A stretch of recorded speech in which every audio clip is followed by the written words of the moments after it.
Hello,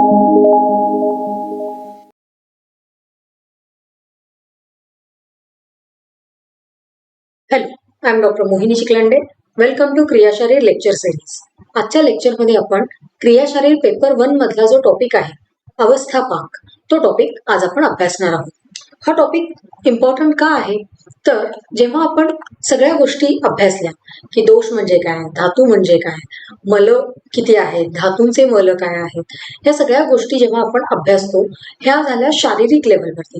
त्याच्यानंतर आपण सेवन केलेल्या आहारातून जे काही आहार रस तयार होतात आणि त्याच्यातून पुढे जे सप्तधातूंची निर्मिती होते त्या निर्मितीमध्ये सगळ्यात महत्वाचा पार्ट कोणता आहे तर तो पचनाचा पार्ट आहे, म्हणजेच डायजेशनचा पार्ट आहे. तर हे पचन एक्झॅक्टली कसं होतं आयुर्वेदामध्ये डायजेशन किंवा आहार पचन कशा पद्धतीने सांगितलेलं आहे त्यासाठी हा जो टॉपिक आहे आहार पाक म्हणजेच आहाराची पचन प्रक्रिया किंवा जे काही डायजेशन आहे हे कशा पद्धतीने सांगितलेलं आहे ते आज आपण अभ्यासणार आहोत. हा जो टॉपिक आहे आहार पाक हा युनिव्हर्सिटी एक्झाम मध्ये किंवा कॉलेजच्या इंटरनल एक्झाम मध्ये MCQ, SAQ आणि LAQ अशा तीनही प्रकारच्या प्रश्नांसाठी महत्वाचा आहे. या टॉपिकवर तीनही प्रकारचे प्रश्न विचारले जाऊ शकतात आणि नंतर जेव्हा तुम्ही प्रॅक्टिस करणार आहात किंवा थ्रू आउट द करिक्युलम तुम्हाला हा टॉपिक लागणारच आहे. कारण जोपर्यंत तुम्हाला आयुर्वेदीय पचन प्रक्रिया किंवा डायजेशन ही कॉन्सेप्ट जोपर्यंत क्लिअर असणार नाही तोपर्यंत तुम्हाला धातूंची निर्मिती कशी होते किंवा त्याच्यानंतर जर धातू बिघडले तर काय होतं आणि अग्निमांद्य मधून जे काही व्याधी निर्माण होतात त्यांचा कसा या पचन प्रक्रियेसोबत संबंध आहे या सगळ्या गोष्टी समजण्याकरिता आपल्याला हा टॉपिक अतिशय महत्वाचा आहे आणि तो व्यवस्थितपणे समजून घेणं गरजेचं आहे. तर आहार पाक सगळ्यात महत्वाचं म्हणजे आहाराचे पचन दोन पद्धतीने होतं, स्थूल पचन आणि सूक्ष्म पचन. म्हणजेच एक मोठ्या जे ग्रॉसली डायजेशन होणार आहे ते आणि एक मायनर लेवलला एकदम सेल्युलर लेवलला जे काही होणार आहे ते. तर आपण घेतलेल्या आहाराचं पचन होतं त्यालाच आपण आहाराचा पाक म्हणतो, आहाराची पचन प्रक्रिया म्हणतो. जेव्हा आपण आहार घेतो तेव्हा काय करणार आहोत, आपण तोंडामध्ये जेवणाचा घास घेणार आहोत, त्याच्यानंतर आपण ते बाईट करणार आहोत, त्याचं चर्वण करणार आहोत, नंतर ते आपण गिळणार आहोत आणि ते इसोफेगस मधून किंवा अन्ननलिकेमधून ते आमाशयापर्यंत पोहोचणार आहे. त्याच्यानंतर इथे काही प्रक्रिया होऊन ते ग्रहणीमध्ये जाणार आहे, तिथून पुढे ते पक्वाशयामध्ये जाणार आहे आणि नंतर त्याचं सारकिट्ट विभाजन म्हणजेच जो काही शरीराला लागणारा पोषक भाग आहे त्याचं शोषण होणार आहे, ऍब्सॉर्प्शन होणार आहे आणि जो काही टाकाऊ भाग आहे, वेस्ट प्रोडक्ट आहे, तो शरीराच्या बाहेर टाकला जाणार आहे. तर हे आपण सेवन केलेल्या आहाराची अशी स्टेप बाय स्टेप प्रोसेस होत असते.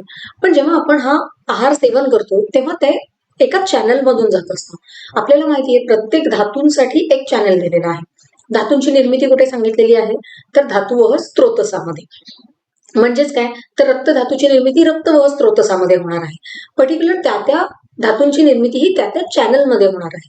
त्याच पद्धतीने आपण घेतलेल्या आहाराचं सेवन केल्यापासून त्याचा मलभाग तयार होऊन तो बाहेर टाकण्यापर्यंत एक जी काही पाईपलाईन आहे किंवा जी काही सिस्टम आहे त्याला आपण स्त्रोतस म्हणणार आहोत आणि त्या स्त्रोतसाचं नाव आहे अन्नवह स्त्रोतस. म्हणजेच अन्न सेवन केल्यापासून अन्नाचं पचन होऊन त्याचा सारकिट्ट विभाजन होऊन मलभाग शरीरातून बाहेर टाकण्यापर्यंत जी काही एक पाईपलाईन आहे, जी काही सिस्टम कार्यरत आहे त्याला आपण अन्नवह स्त्रोतस म्हणतो. म्हणजेच याच्याच मध्ये आपल्याला आहाराशी निगडीत सगळ्या गोष्टी बघायला मिळतात या चॅनलमध्ये, या पाईपलाईन मध्ये. तर अन्नवह स्त्रोतसाची मूल स्थान काय आहे, प्रत्येक स्त्रोतसाचं मूल स्थान आहे हे आपल्याला माहिती. तर अन्नवह स्त्रोतसाचं मूल स्थान सांगितलेलं आहे अन्नवाहानाम स्त्रोतसाम आमाशयो मूलम वामंच पार्श्वम. म्हणजेच आमाशय आणि वाम पार्श्व असं आचार्य चरकांनी अन्नवह स्त्रोतसाचं मूल स्थान सांगितलेलं आहे. सुश्रुतांनी काय सांगितलेलं आहे तर अन्नवहे द्वे तयोर मूलम आमाशयो अन्नवाहिन्यश्च धमन्या. म्हणजे सुश्रुतांनी सांगितलेलं आहे आमाशय आणि अन्नवाही धमन्या असे मूलस्थान सुश्रुतांनी सांगितलेलं आहे. हा जो पॉइंट आहे की अन्नवह स्त्रोतसाचे मूलस्थान वेगवेगळ्या आचार्यांनुसार अन्नवह स्त्रोतसाचं मूलस्थान हा टॉपिक MCQ साठी इम्पॉर्टंट आहे. AIA PGET सारख्या ज्या PG एंट्रन्स एक्झाम आहेत तिथे आपल्याला असे पॉइंट्स महत्वाचे ठरतात की आचार्य चरकांनी अन्न व स्रोतसाचं मूलस्थान काय सांगितलेलं आहे. तर स्पेसिफिक आपल्याला माहिती पाहिजे की चरकांनी जे सांगितलेलं आहे ते आमाशय आणि वामपार्श्व, सुश्रुतांनी सांगितलेलं आहे आमाशय आणि अन्नवाही धमन्या. तर इथे आमाशय दोघांनी कॉमन सांगितलेलं आहे, चरकांनी आणि सुश्रुतांनी, पण चेंज काय आहे, चरकांनी वामपार्श्व सांगितलेलं आहे आणि सुश्रुतांनी अन्नवाही धमन्या हे अन्न व स्रोताचं मूलस्थान सांगितलेलं आहे. त्यामुळे एमसीक्यू पॉइंट ऑफ व्ह्यूने हा जो पॉइंट आहे अन्न व स्रोतसाचं मूलस्थान हे खूप महत्वाचं आहे. त्याच्यानंतर पुढे काय सांगितलेलं आहे, अन्न व स्रोतसामध्ये एक्झॅक्टली काय कार्य होतात, त्या पाईपलाईन मध्ये, त्या सिस्टम मध्ये कशा पद्धतीने डायजेशन होतं, तर खाल्लेल्या अन्नाचा स्वीकार केला जातो. म्हणजे आपण जो आहार, जे काही जेवण आहे ते तोंडात टाकल्यानंतर ते इंजेशन म्हणजे त्याचा स्वीकार केला जातो, ते तोंडामध्ये त्याचं ऍक्सेप्ट केलं जातं. त्याच्यानंतर पचन केलं जातं, त्या अन्नाचं काय होणार आहे, डायजेशन होणार आहे, म्हणजेच काय होणार आहे, पचन होणार आहे. त्याच्यानंतर या अन्नाचं वहन केलं जातं, म्हणजेच ट्रान्सपोर्टेशन. इथे ट्रान्सपोर्टेशन हे लक्षात घ्यायचं आपल्याला. म्हणजे आमाशयामध्ये जेव्हा आपण तोंडामध्ये आहार घेणार आहोत तिथून ते पूर्ण आमाशयापर्यंत पोहोचेल, तिथून ग्रहणीमध्ये जाईल, तिथून पक्वाशयामध्ये जाईल. तर हे जे काही आहे वहन करण्याची क्रिया, म्हणजे एका जागेवरून अन्नाचा जो तो घास आहे तो पुढच्या जागी नेण्याची जी काही क्रिया आहे त्याला आपण ट्रान्सपोर्टेशन म्हणतो. आणि हे जेव्हा ट्रान्सपोर्टेशन होत असतं त्याच वेळी त्या अन्नामध्ये वेगवेगळे बदल होत असतात, त्याला आपण ट्रान्सफॉर्मेशन म्हणतो. म्हणजेच तोंडात आपण ज्या पद्धतीचा आहार घेतो त्याच पद्धतीचा आहार पूर्ण अन्न व स्रोतसामध्ये असेल का, तर नाही. तोंडामध्ये ते चर्वण प्रक्रियेमध्ये बाईट जेव्हा आपण करणार आहोत तेव्हा त्याचे छोटे छोटे तुकडे होणार आहेत, त्याच्यानंतर त्याच्यामध्ये सलाइवा मिक्स होणार आहे, एन्झाईम्स मिक्स होणार आहेत आणि ते इसोफेगस म्हणून एक सॉफ्ट बोलस तयार होणार आहे आणि ते आमाशयापर्यंत म्हणजे स्टमक पर्यंत जाणार आहे. स्टमक मध्ये काय होणार आहे, तर गॅस्ट्रिक ज्युसेस त्याच्यामध्ये ऍड होणार आहेत. तिथे त्या HCl हायड्रोक्लोरिक ऍसिड सारख्या ऍसिड्सची प्रक्रिया त्या फूड बोलसवरती होणार आहे आणि त्याच्यामध्ये अजून काही बदल होणार आहेत. त्यामुळे हे जे काही बदल प्रत्येक टप्प्यावरती आहारामध्ये किंवा अन्नाच्या त्या घासामध्ये होणार आहेत त्याला आपण ट्रान्सफॉर्मेशन म्हणतो. आणि सगळ्यात शेवटी आहे त्या घेतलेल्या आहाराचं आहार रूपांतरण हे आहार रसामध्ये केलं जातं, म्हणजेच आहार रसाची उत्पत्ती म्हणजेच फॉर्मेशन. आपण आतापर्यंत जेव्हा धातू निर्मिती अभ्यासत होतो तेव्हा आपण बघितलं होतं की सेवन केलेल्या आहाराचं पचन होतं, त्याच्यातून आहार रसाची निर्मिती होते आणि त्या आहार रसामध्ये सप्त धातू पोषक अंश आहेत, म्हणजेच रस, रक्त, मांस, मेद, अस्थि, मज्जा, शुक्र हे जे काही 7 धातू सांगितलेले आहेत त्यांच्या पोषणासाठी लागणारा जो काही पार्ट आहे, अंश आहे, तो या आहार रसामध्ये आहे. तर या आहार रसाची निर्मिती कुठे होणार आहे, तर अन्न व स्रोतसामध्ये. त्यामुळे अन्न व स्रोतसामध्ये एक्झॅक्टली काय कार्य घडणार आहे, सगळ्यात आधी इंजेशन म्हणजे आहाराचा स्वीकार केला जाणार आहे, त्याच्यानंतर आहाराचं पचन होणार आहे, डायजेशन होणार आहे, त्याच्यानंतर आहाराचं ट्रान्सपोर्टेशन होणार आहे, एका ठिकाणाहून आहार दुसऱ्या ठिकाणी वाहून नेला जाणार आहे, म्हणजे तोंडातून आमाशयापर्यंत, आमाशयातून ग्रहणीपर्यंत, ग्रहणीमधून पक्वाशयापर्यंत. तर हे ट्रान्सपोर्टेशन आहे. आणि जेव्हा हे ट्रान्सपोर्टेशन होत असणार आहे तेव्हा त्या आहारामध्ये प्रत्येक स्टेजेसला काहीतरी बदल घडणार आहेत, त्यामुळे तिथे ट्रान्सफॉर्मेशन होणार आहे. आणि या सगळ्यानंतर त्यातून काय तयार होणार आहे आहारातून, तर आहार रस तयार होणार आहे, म्हणजेच आहार रसाची निर्मिती ही अन्न व स्रोतसामध्ये सांगितलेली आहे.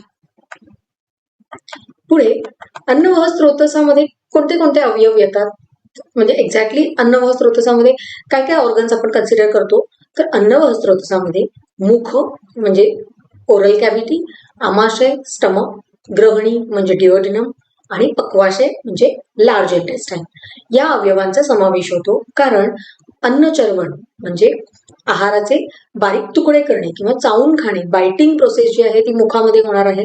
अन्न पचन ही जी काही क्रिया आहे, डायजेशन, हे आमाशयामध्ये होणार आहे आणि अन्न शोषण जे आहे हे पक्वाशयामध्ये, म्हणजे जे काही सार भाग आहे, जे काही युजफुल पार्ट आहे शरीरासाठी ते ऍब्सॉर्ब करण्याचं जे कार्य आहे ते पक्वाशयामध्ये होणार आहे.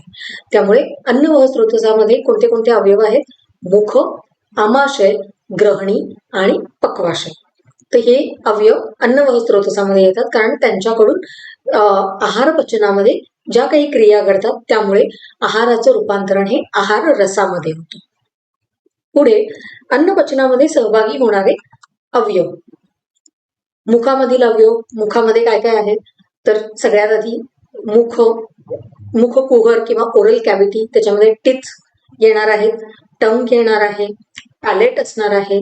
तर हे जे काही ओरल कॅव्हिटीमध्ये जे काही ऑर्गन्स आहेत हे सगळे अवयव आहार पचनामध्ये मदत करणार आहेत, किंवा ज्या काही सलायव्हरी ग्लँड्स आहेत किंवा जे पॅपिले आहेत, टेस्ट बर्ड्स आहेत, हे सगळे अन्नपचनामध्ये सहभाग घेणार आहेत. त्याच्यानंतर कंठ, म्हणजेच जिथे आहार अन्ननलिकेमध्ये पोहोचेपर्यंत जो काही एरिया आहे, थ्रोट रिजन, तर तिथे आहाराचं काय होणार आहे तर कंठ रिजनमध्ये कोणता कफ आहे तर त्या कफाचा काय संबंध आहार पचनासोबत होणार आहे ते आपण पुढे बघणार आहोत. तर ह्या ज्या काही अवयव आहेत, हे जे काही ऑर्गन्स आहेत, यांचा आहार पचनामध्ये कसा संबंध आहे तर मुखामधील जे काही अवयव आहेत, टंग, टेथ, सलायव्हरी ग्लँड्स किंवा टेस्ट बर्ड्स काय करणार आहेत, आहाराची टेस्ट आपल्याला जाणवून देणार आहेत. टंग जे आहे ते फूड बोलस तोंडामध्ये फिरण्यासाठी, त्याचा एक मुवमेंट व्यवस्थित होण्यासाठी टंगची आवश्यकता आहे. टीथ काय करणार आहेत तर ते आहाराचं विभजन करणार आहेत, म्हणजे ते घेतलेल्या आहाराचे छोटे छोटे तुकडे करणार आहेत.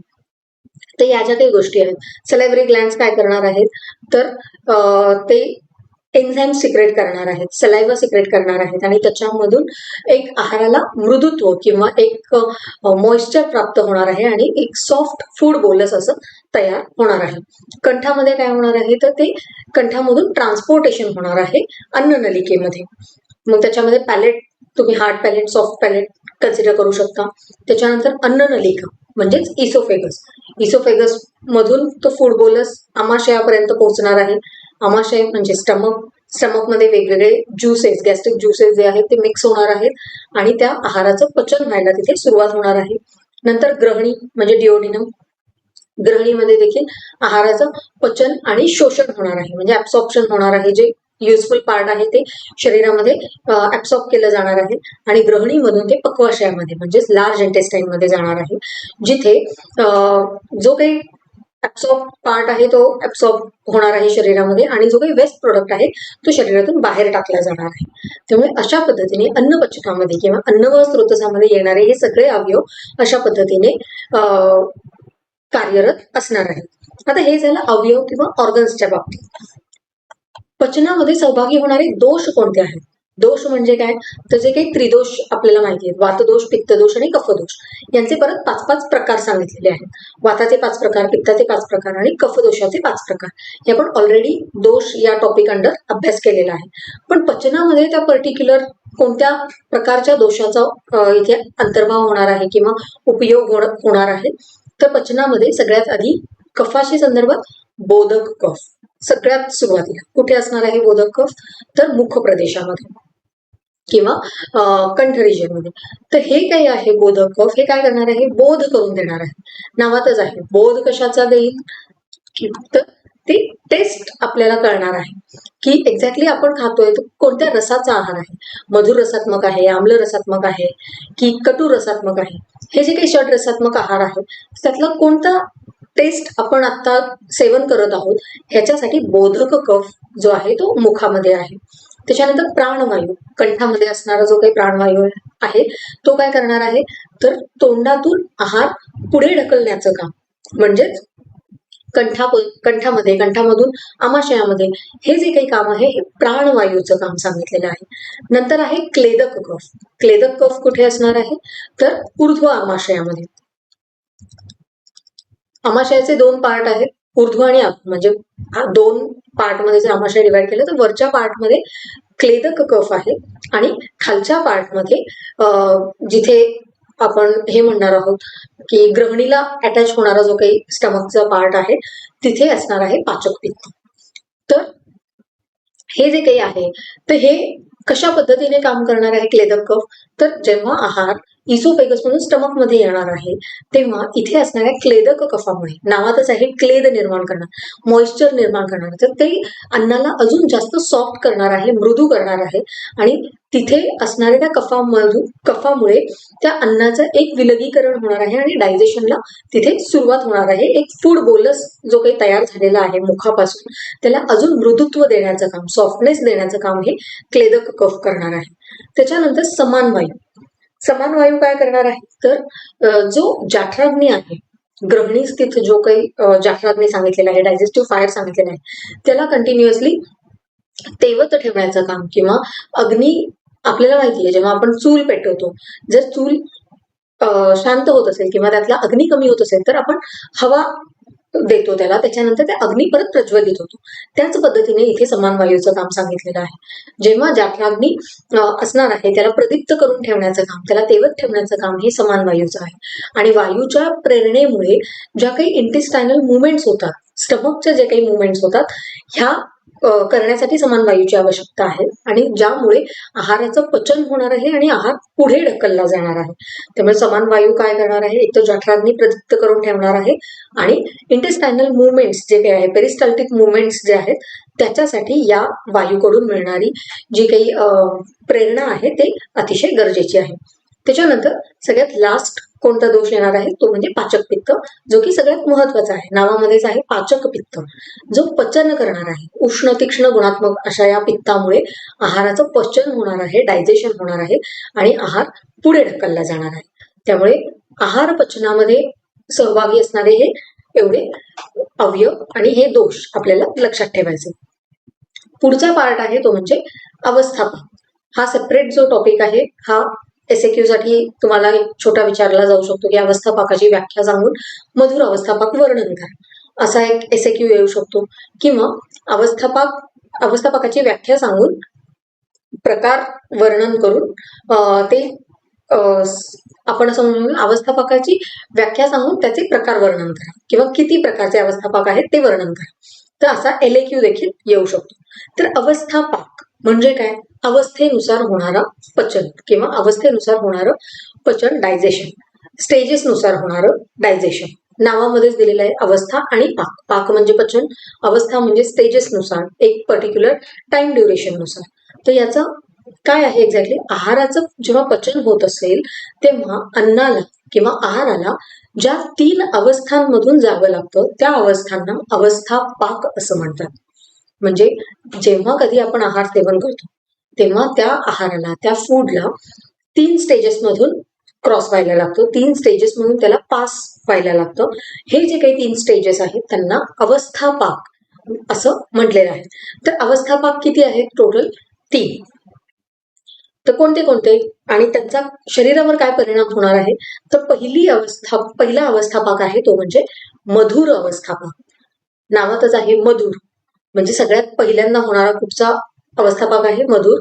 अन्नस्य भुक्त मात्रस्य षड्रसस्य प्रपाकतः, म्हणजे आहाराचं सेवन केल्या केल्या 6ही रसांचं जे काही पहिला जो अवस्थापाक होणार आहे तो म्हणजे मधुर अवस्थापाक. मधुर आद्यात कफोभावात फेनभूत उदीर्यते, म्हणजेच या अवस्थापाकामध्ये शरीरामध्ये कोणत्या दोषाचं वृद्धी होणार आहे, तर कफदोषाची. कफोभावात फेनभूत उदीर्यते, म्हणजे कफदोषाची वृद्धी या अवस्थापाकामध्ये होणार आहे. म्हणजे काय, तर सेवन केलेल्या षड्रसात्मक अन्नाच्या मधुर पाकापासून फेनभूत अशा कफाचं उदिरण किंवा निर्मिती होणार आहे. फेनभूत म्हणजे काय, तर फेसाळ, जे एक फेस असणाऱ्या अशा कफाची इथे निर्मिती या अवस्थापाकामध्ये होणार आहे.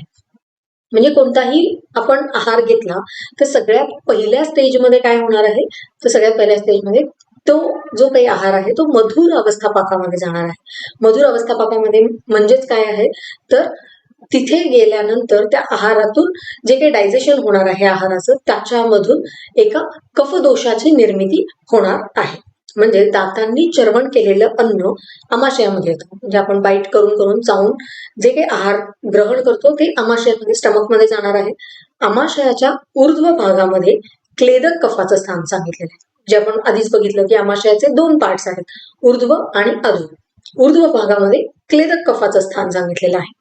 तर या ठिकाणी जेव्हा हे अन्न येणार आहे ऊर्ध्व भागामध्ये आमाशयाच्या, तेव्हा समान वायूच्या प्रेरणेमुळे तिथे आमाशयाच्या हालचाली सुरू होणार आहेत. म्हणजे जे काही मुवमेंट्स आहेत ते तिथे सुरू होणार आहेत आणि त्यामुळे आमाशयामध्ये क्लेदक कफाचं उदिरण किंवा स्त्रवण होणार आहे, म्हणजे सिक्रेशन होणार आहे. जेव्हा आहार स्टमक मध्ये येणार आहे तेव्हा तिथे स्टमक मध्ये डायजेशनसाठी हालचाली मुवमेंट सुरू होणार आहेत आणि या मुवमेंट्स मधून तिथे जे काही कफदोष आहेत त्याचं उदिरण होणार आहे, म्हणजे क्लेदक कफ तिथे सिक्रेट केला जाणार आहे. आमाशयातील अन्न मधुर रसात्मक या क्लेदक कफाबरोबर मिसळणार आहे आणि सर्व अन्न हे मधुर रसात्मक म्हणजे गोड चवीचं असं बनणार आहे. त्यामुळे आमाशयाच्या या हालचालींमुळे मधुर झालेलं अन्न हे घुसळलं जाणार आहे. म्हणजे डायजेशन होत असताना जसं आपण ग्राइंडर किंवा मिक्सर वापरतो, आपण बऱ्याच गोष्टी त्याच्यामध्ये टाकतो आणि जेव्हा आपण मिक्सर ऑन करतो तेव्हा ज्या पद्धतीने सगळ्या गोष्टी एकत्र फिरतात त्याच पद्धतीने आपल्या आमाशयामध्ये जेव्हा आपण आहार सेवन करतो, आहार सेवन केल्यानंतर तिथे इंटेस्टायनल किंवा स्टमकच्या ठिकाणी जे काही पेरिस्टाल्टिक मुवमेंट्स आहेत ते सुरू होणार आहेत आणि त्याच्यामधून कफदोषाचं सिक्रेशन तिथे होणार आहे, कारण ते एक स्टिम्युलेशन आहे. जर मुवमेंट सुरू झाले तर तिथे क्लेदक कफ सिक्रेट होणार आहे आणि या क्लेदक कफामध्ये हा आहार मिक्स होणार आहे आणि तिथे जो काही तो एक कॉम्बिनेशन तयार होणार आहे क्लेदक कफाचं आणि आहाराचं, ते एकत्र घुसळलं जाणार आहे, म्हणजे ते मिक्स होणार आहे आणि या मधुर अन्नामुळे मधुर रसात्मक अशा कफाचं उदिरण होणार आहे. याच प्रक्रियेला मधुर अवस्थापाक असं म्हटलं जातं. मधुर अवस्थापाकामध्ये पृथ्वी आणि जलमहाभूत अंश असणारे जे काही आहाराचे घटक द्रव्य आहेत त्यांना मधुरत्व प्राप्त होणार आहे, त्यांचं विघटन होणार आहे आणि त्यांना मधुरत्व प्राप्त होणार आहे. म्हणजेच काय तर सिंपल आपल्याला लक्षात ठेवायचंय की आहार सेवन केल्यानंतर 3 स्टेजेस मधून त्या आहाराला जावं लागणार आहे, त्याला अवस्थापाक म्हटलं जातं. पहिला अवस्थापाक आहे मधुर. तर मधुर अवस्थापाकामध्ये काय होणार आहे, अन्न आमाशयामध्ये येणार आहे, आमाशयामध्ये मुवमेंट्स सुरू होणार आहेत, मुवमेंट सुरू झाल्यामुळे तिथे क्लेदक कफाचं सिक्रेशन व्हायला सुरुवात होणार आहे ऊर्ध्व आमाशयामध्ये आणि हे क्लेदक कफ त्या आहारामध्ये मिक्स होणार आहे आणि तिथे मधुर रसात्मक असं पूर्ण आहार तयार होणार आहे, म्हणून त्याला मधुर अवस्थापाक असं म्हटलेलं आहे. पुढे या मधुर अवस्थापाकाची शरीरावर काही लक्षणं दिसणार आहेत का, आपल्याला कसं कळणार की आता एक्झॅक्टली कुठचा अवस्थापाक चालू आहे, तर ते लक्षणांवरून लक्षात आपल्याला गेस करता येतो. जेवणानंतर लगेचच मधुर अवस्थापाकाला सुरुवात होते, म्हणजे जेवण केल्या केल्या सगळ्यात पहिली जी स्टेज आहे ती मधुर अवस्थापाकाची आहे, ज्याच्यामध्ये हा अवस्थापाक सुरू झाल्यानंतर गुरु आणि स्निग्ध अशा कफाचं उदिरण होणार आहे. म्हणजे कफाचं सिक्रेशन झाल्यामुळे आपल्याला ऑटोमॅटिकली जेवणानंतर अंगगौरव म्हणजे अंग जड झालेलं आहे, झोप येत आहे, डोळे जड झालेले आहेत, ही लक्षणं दिसायला सुरुवात होणार आहे. आणि जसा जसा हा अवस्थापाक पूर्ण होणार आहे तसे तसे ही जी लक्षणं आहेत, झोप येणे किंवा शरीर जड वाटणे, आळस येणे, ही लक्षणं कमी होण्यास सुरुवात होणार आहे. जर तुम्ही ऑब्झर्व केलं असेल तर जेवणानंतर साधारण एक 20-25 मिनिटांनी, अर्ध्या तासांनी तुम्हाला असं वाटायला लागेल की शरीर खूप जड झालंय, याचा आळस आलाय किंवा झोपेची इच्छा होतीये. तर हे काय आहे, तर हे आपल्याला लक्षात ठेवायचं की अशी लक्षणं जेव्हा दिसतात तेव्हा समजून जायचे की आपल्या शरीरामध्ये मधुर अवस्थापाकाला सुरुवात झालेली आहे. पण जेव्हा हा अवस्थापाक पूर्ण होत असतो त्यावेळेला मात्र ही लक्षणं आपोआप कमी होतात. म्हणजे जर जेवणानंतर साधारण 2 तासांनी, 1.5-2, 2.5 तासांनी आपोआप ही लक्षणं कमी होणार आहेत आणि जे काही झोप येणं, शरीर जड वाटणं, हे जे काही फिलिंग होती ही जाणार आहे. त्यामुळे या लक्षणांवरून आपल्याला अंदाज घेता येतो की एक्झॅक्टली आता आहार कोणत्या अवस्थापाकामध्ये आहे. जर जेवणानंतर लगेच ह्या सगळ्या लक्षणं किंवा हे जे सिम्पटम्स दिसायला लागले तर आपण म्हणू शकतो की आहार जो आहे तो मधुर अवस्थापाकामध्ये आहे. हा झाला पहिला अवस्थापाक. दुसरा अवस्थापाक काय आहे, आम्ल अवस्थापाक. आम्ल अवस्थापाकामध्ये काय सांगितलेलं आहे, परंतु पच्यमानस्य विदग्धस्य आम्लभावतः आशयाच्च अवमानस्य पित्तम अच्छम उदीर्यते. म्हणजे आमाशयामध्ये मधुर अवस्थापाक होणार आहे, आहाराला एक मधुरत्व प्राप्त होणार आहे, गोड टेस्ट अशी प्राप्त होणार आहे आणि त्याच्यानंतर तिथे कफाचं उदिरण होणार आहे. तर ह्याच्यानंतर पुढे काय होणार आहे, तर तो आमाशयातला जो काही आहार आहे तो खाली येणार आहे. कुठे? पच्यमान विदग्ध असं त्या अन्नाला आम्लत्व प्राप्त होणार आहे.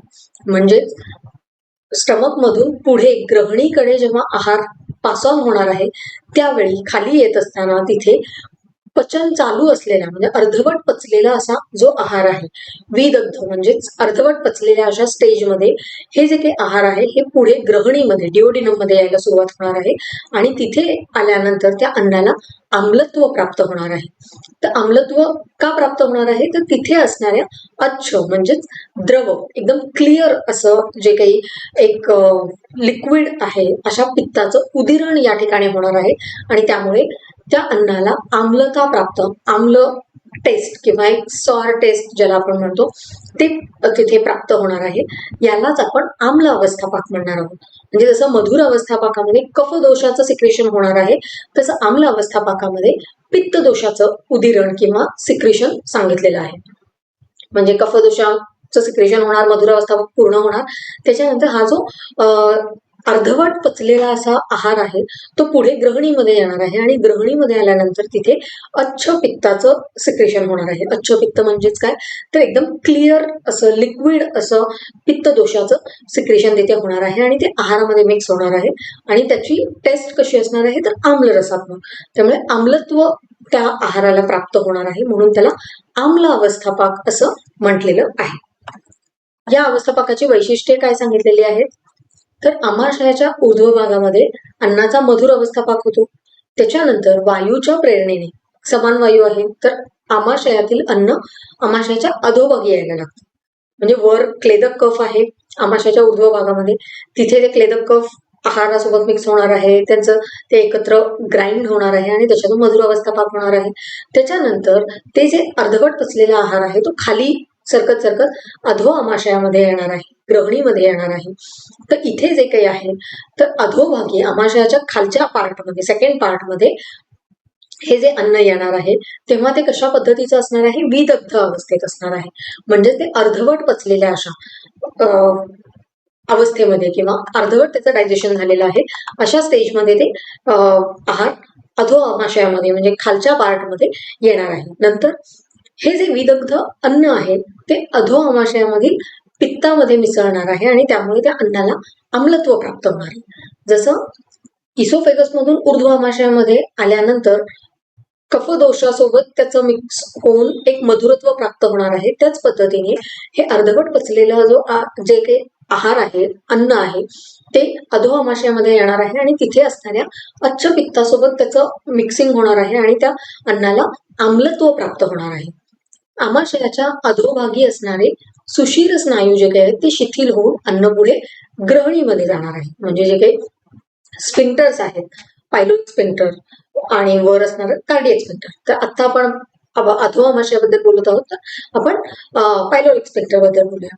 तर इथे जे काही आहे तर इथले जे काही स्नायू आहेत, मसल्स आहेत, हे शिथिल होणार आहेत, लूज होणार आहेत, ते ओपन होणार आहेत आणि हे जे काही अन्न आहे हे ग्रहणीमध्ये, डिओडिनम मध्ये कॅरी ऑन केलं जाणार आहे. त्यामुळे आम्ल अन्न ग्रहणीमध्ये आल्यानंतर या अन्नामुळे ग्रहणीमध्ये अच्छ पित्ताचं म्हणजेच अघन असं क्लिअर लिक्विड अशा पित्ताचं उदिरण किंवा सिक्रेशन तिथे होणार आहे. अच्छ म्हणजेच काय सांगितलेलं आहे, तर द्रव, स्वच्छ असा या शब्दाचा अर्थ सांगितलेला आहे. तर हे पित्त कसं असणार आहे ग्रहणीमध्ये, एकदम क्लिअर लिक्विड स्टेटमध्ये असणाऱ्या या पित्ताचं सिक्रेशन इथे ग्रहणीमध्ये होणार आहे. त्याच्यानंतर आम्लरस अग्निवृद्धी करणारा तसेच पित्तवर्धक असल्याने, कारण आपल्याला माहिती आम्लरस कसा आहे, जठराग्नी प्रदीप्त करणार आहे पण तो पित्ताला देखील वाढवणार आहे. त्यामुळे आम्ल अन्नामुळे उष्ण आणि तीक्ष्ण अशा पाचक पित्ताचं इथं उदिरण होणार आहे आणि उदिरण झालेलं म्हणजे सिक्रेट झालेलं पित्त हे एवढं उष्ण असणार आहे की त्या उष्णतेमुळे ह्या पित्तामधील द्रवत्व कमी होऊन अन्नपचन म्हणजे आहाराचं डायजेशन इथे होण्याला सुरुवात होणार आहे. आणि हे कुठे होणार आहे, तर अधो आमाशय आणि ग्रहणीमध्ये ह्याचं आम्ल अवस्थापाकाचं एक लोकेशन किंवा स्थान आपण म्हणू शकणार आहोत. तर ग्रहणीमध्ये हे अन्नपचन पूर्ण होणार आहे. अधो आमाशयामध्ये सुरू झालेलं आम्ल अवस्थापाक हा ग्रहणीमध्ये येऊन पूर्ण होणार आहे. पुढे आम्ल अवस्थापाकामध्ये आहार द्रव्यांमधील पृथ्वी आणि अग्नी महाभूत घटकांचे अंश वेगळे होतात आणि त्यामुळे अन्नाला आम्लत्व प्राप्त होते. जसं मधुर अवस्थापाकामध्ये पृथ्वी आणि जल महाभूताचे जे काही अंश होते ते वेगळे होऊन तिथे त्या आहाराला मधुरत्व प्राप्त होतं असं आपण बघितलं. त्याच पद्धतीने आम्ल अवस्थापाकामध्ये पृथ्वी आणि अग्नी महाभूत असणारे जे काही घटक आहेत त्यांचे अंश वेगळे होतात आणि अन्नाला आम्लत्व प्राप्त होतं. आम्लरस हा पृथ्वी आणि अग्नी महाभूतांपासून निर्माण झालेला आहे. आपल्याला माहिती आहे की प्रत्येक आहाराचं पंचभौतिक संघटन आपण बघितलेलं आहे किंवा पंचभौतिक कोणत्या महाभूतापासून कोणत्या रसाची निर्मिती आहे हे आपण ऑलरेडी अभ्यासलेलं आहे. तर आम्लरस कसा आहे, पृथ्वी आणि अग्नी महाभूत प्रधान आहे. त्यामुळे पृथ्वी आणि अग्नी महाभूत असणाऱ्या अन्न द्रव्यांचं जे काही घटक आहेत, असे जे काही पदार्थ आहेत त्यांचं इथे सेपरेशन होणार आहे किंवा ते इथे त्यांचं विभजन होणार आहे. आहारातील अग्नी आणि पृथ्वी महाभूताचे अंश वेगळे झाल्यामुळे आम्लरसाची निर्मिती ग्रहणीमध्ये होऊन अन्नाला आम्लत्व येतं. अशा तऱ्हेने ग्रहणीमध्ये आम्ल अवस्थापाक पूर्ण होतो. म्हणजे जसं ऊर्ध्व आमाशयामध्ये मधुर अवस्थापाक पूर्ण होतो, क्लेदक कफ मिक्स होऊन तिथे पृथ्वी आणि जल महाभूत असे घटक असणारे जे काही पदार्थ आहेत त्यांचं विभजन होणार आहे आणि तिथे मधुर अवस्थापाक संपणार आहे. त्याच्यानंतर अधो आमाशयामध्ये सुरू झालेला आम्ल अवस्थापाक पुढे पृथ्वी आणि अग्नी महाभूत प्रधान असणाऱ्या घटक द्रव्यांचं विभजन करून ग्रहणीमध्ये याचं आम्ल अवस्थापाक पूर्ण होणार आहे. त्याच्यानंतर तिसरा अवस्थापाक आहे तो म्हणजे कटु अवस्थापाक. मधुर अवस्थापाक झाला, आम्ल अवस्थापाक झाला, आता कटु अवस्थापाक. कटु अवस्थापाकामध्ये काय सांगितलेलं आहे, पक्वाशयम तु प्राप्तस्य शोष्यमाणस्य वह्निना परिपिंडित पक्वस्य वायु स्यात कटु भावतः. म्हणजेच काय, तर पक्वाशयामध्ये आलेल्या अन्नाचे, आता माहिती आहे आपल्याला की अन्न जे काही अपचित अन्न किंवा अर्धवट पचलेलं असं जे काही आहार होता तो ग्रहणीमध्ये येऊन त्याचे आम्लावस्थापाक पूर्ण होऊन तो आहार आता बऱ्यापैकी पचलेला आहे.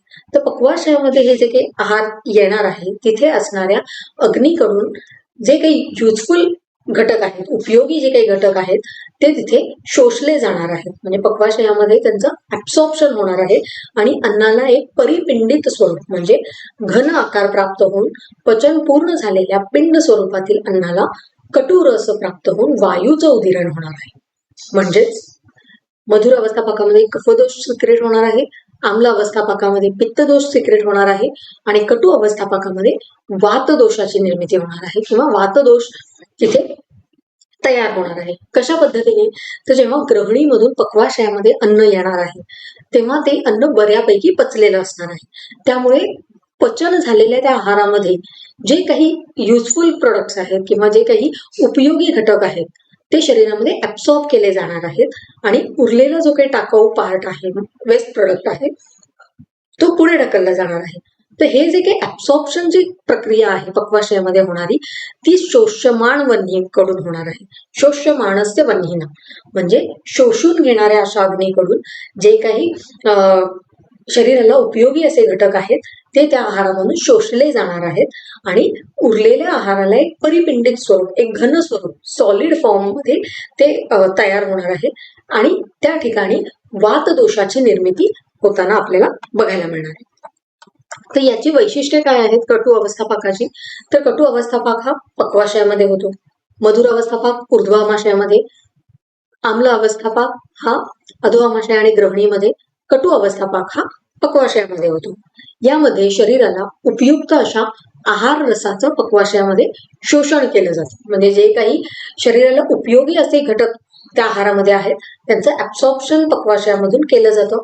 पक्वाशय हे वातदोषाचं स्थान असल्याने कटु रसाच्या अन्नामुळे पक्वाशयातील वातदोष हा उदिरित होणार आहे आणि वातवृद्धी करणं हे कटु रसाचा स्वभाव आहे. आपल्याला माहिती आहे वातदोषाचे स्थान आपण जेव्हा बघत होतो तेव्हा आपण बघितलं होतं की पक्वाशय हे वातदोषाचं विशेष स्थान सांगितलेलं आहे, स्पेसिफिक लोकेशन सांगितलेलं आहे.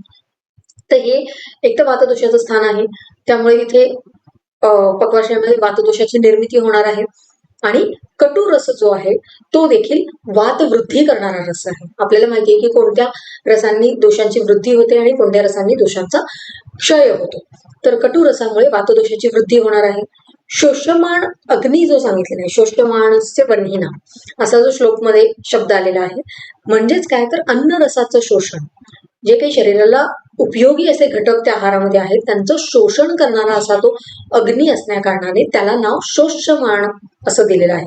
म्हणजे ऍब्सॉर्ब करणारा असा तो अग्नी शोषण करण्यासाठी व्यक्त झालेल्या वायूचं त्याला सहकार्य मिळतं आणि आहार रसाचं जे काही युजफुल प्रोडक्ट्स आहेत ते शरीरामध्ये त्यांचं ऍब्सॉर्प्शन केलं जातं.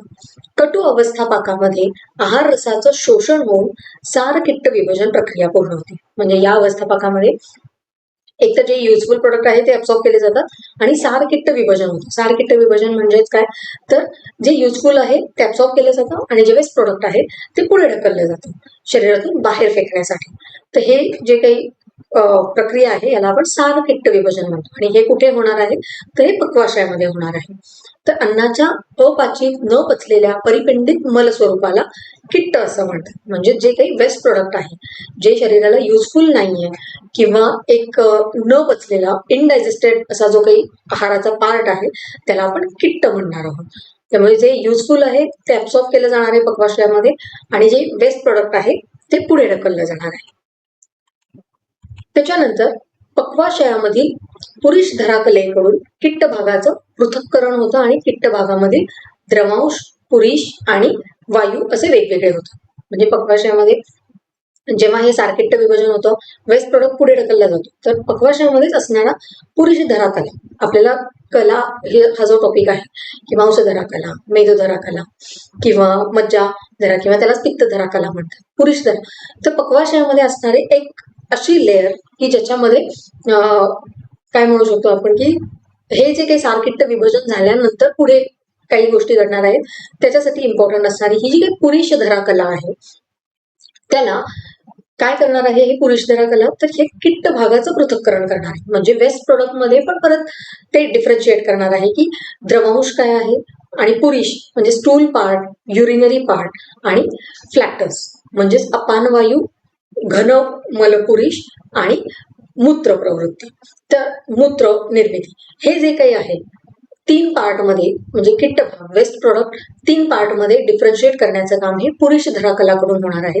आणि हे सगळं वेगळं वेगळं होऊन पुरुषाचं वहन म्हणजे स्टूल हे उंडुकाकडे आणि उत्तर गुदाकडे म्हणजे एनसकडे, सिकमकडे ह्याचं वहन केलं जाणार आहे. मूत्रांश जो आहे म्हणजे जे काही युरिनचा पार्ट आहे त्याचं रसरक्तामध्ये शोषण होणार आहे आणि वायू म्हणजे अपान वायू, फ्लॅटस जे काही आहे ते अन्नपचन जेव्हा त्याचं पूर्ण होणार आहे सगळं झाल्यानंतर ते वायूचं उत्सर्जन शरीरातून बाहेर होणार आहे. म्हणजेच पक्वाशयामध्ये एकतर जो काही आहार आहे त्यातलं युजफुल प्रोडक्ट ऍब्सॉर्ब केलं जाणार आहे, सारकिट्ट विभाजन होणार आहे. पुढे या किट्ट भागाचं देखील परत डिफरन्शिएट करणार आहे पुरुष धराकला. म्हणजेच काय तर जे काही लिक्विड पार्ट आहे त्याच्यातून मूत्र तयार होणार आहे, जो काही सॉलिड पार्ट आहे त्याच्यातून पुरुष म्हणजे स्टूल फॉर्मेशन होणार आहे आणि जे काही वायू आहे वात निर्मिती जी काही पक्वाशयामध्ये झालेली आहे ते म्हणजे अपान वायू फ्लॅटसची निर्मिती होऊन ते शरीरातून बाहेर फेकण्याचं काम हे पक्वाशयातल्या पुरुष धराकलेकडून होणार आहे. तर अशा पद्धतीने अवस्थापाक म्हणजे काय तर जेव्हा आपण आहार घेतो तर ते आहार सेवन केल्यापासून ते वेस्ट प्रोडक्ट शरीरातून बाहेर पडेपर्यंत त्या आहाराला 3 स्टेजेस मधून पास व्हायला लागतं. त्याच 3 स्टेजेसना आपण अवस्थापाक म्हणतो. आणि हे कोणते कोणते 3 स्टेजेस आहेत? मधुर अवस्थापाक, आम्ल अवस्थापाक आणि कटू अवस्थापाक. मधुर अवस्थापाकामध्ये आहाराचे जे काही आहार आहे त्याच्यामध्ये कफदोष जो आहे क्लेदक क्लेदक कफ त्याच्यामध्ये मिक्स होणार आहे आणि ऊर्ध्व आमाशयामध्ये मधुर अवस्थापाक पूर्ण होणार आहे. आणि या अवस्थापाकामध्ये आपल्याला शरीर जेवल्यानंतर लगेच शरीर जड होणं, झोप येणं ही लक्षणं दिसणार आहेत. त्याच्यानंतर हा जो आहार आहे अर्धवट पचलेला तो पुढे अधो आमाशय आणि ग्रहणीमध्ये येणार आहे आणि तिथे आम्ल अवस्थापाक म्हणजे आम्ल रसात्मक अशा पित्त एक घन पित्त अघन अच्छ पित्त जे आहे क्लिअर लिक्विड फॉर्म मधल्या पित्ताची इथे निर्मिती होणार आहे आणि ते पित्त त्या आहारामध्ये मिक्स होऊन तिथे डायजेशन सुरू होणार आहे. आणि त्याच्यानंतर शेवटचा जो अवस्थापाक आहे तो म्हणजे कटू अवस्थापाक. कटू अवस्थापाक कुठे होणार आहे? पक्वाशयामध्ये. तर इथेच एकतर जे काही युजफुल प्रोडक्ट आहे ते ऍब्सॉर्ब केलं जाणार आहे आणि सार किट्ट विभाजन म्हणजे युजफुल प्रोडक्टचं ऍब्सॉर्प्शन आणि किट्ट भाग जो आहे, वेस्ट प्रॉडक्ट जो आहे, ते पुरुष देहातलेकडून परत त्याचं 3 पार्टमध्ये डिफरन्शिएट केलं जाणार आहे. तर अशा पद्धतीने मधुर, आम्ल आणि कटू अशा 3 अवस्थापाकामधून आहाराला जावं लागणार आहे. तर हा जो टॉपिक आहे अवस्थापाक, हा एक एक्झाम मध्ये तुम्हाला पूर्ण अवस्थापाक हा टॉपिक LAQ साठी विचारला जाऊ शकतो, किंवा अवस्थापाकाची व्याख्या आणि एखादा अवस्थापाक वर्णन करा असा तुम्हाला SAQ देखील विचारला जाऊ शकतो. त्यामुळे टॉपिक अतिशय महत्वाचा आहे. पुढचा आहे टॉपिक, तो म्हणजे निष्ठापाक किंवा विपाक. निष्ठापाक म्हणजे काय? आता अवस्थापाकामध्ये तर आपण बघितलं की आहाराचं डायजेशन 3 स्टेजेसमध्ये होतं, मग त्याला अवस्थेनुसार होणारा तो पाक आहे, म्हणून त्याला अवस्थापाक म्हटलेला आहे. निष्ठापाक किंवा विपाक म्हणजे काय? तर अन्नपचन प्रक्रियेमध्ये अन्नाला ज्या प्रक्रियांमधून जावं लागतं त्यांना आपण अवस्थापाक म्हणतो. पण ह्या अवस्थापाकामध्ये आहाराचं पचन होऊन आहारामधील शरीर पोषक घटकांपासून आहार रसाची निर्मिती होते आणि आहार रसाचं शोषण झाल्यानंतर स्थूल पचन प्रक्रिया पूर्ण होते. सुरुवातीलाच आपण बघितलं की डायजेशन हे 2 लेवलवरती होणार आहे, स्थूल आणि सूक्ष्म. म्हणजे जे काही ग्रॉसली डायजेशन होणार आहे की आहार सेवन केलं, ते अवस्थापाकामधून गेलं आणि जे काही युजफुल प्रोडक्ट आहे ते शरीरामध्ये ऍब्सॉर्ब केलं गेलं, त्याच्यातून आहार रसाची निर्मिती झाली आणि वेस्ट प्रोडक्ट शरीरातून बाहेर फेकलं गेलं. तर हे जे काही आहे हे अवस्थापाक किंवा स्थूल पचन झालं. पण जेव्हा हा अवस्थापाक पूर्ण होतो, तिन्ही स्टेजेसमधून हे अन्न जेव्हा पूर्ण होऊन बाहेर येतो, त्याच्यानंतर म्हणजे डायजेशन पूर्ण झाल्यानंतर आहाराचा जो अंतिम रस निर्माण होतो त्याला आपण विपाक किंवा निष्ठापाक म्हणणार आहोत. म्हणजे अवस्थापाक पूर्ण झाल्यानंतर आहाराचा जो सगळ्यात अंतिम रस, सगळ्यात शेवटचा रस जो काही निर्माण होतो त्याला विपाक असं म्हटलेलं आहे किंवा निष्ठापाक असं म्हटलेलं आहे.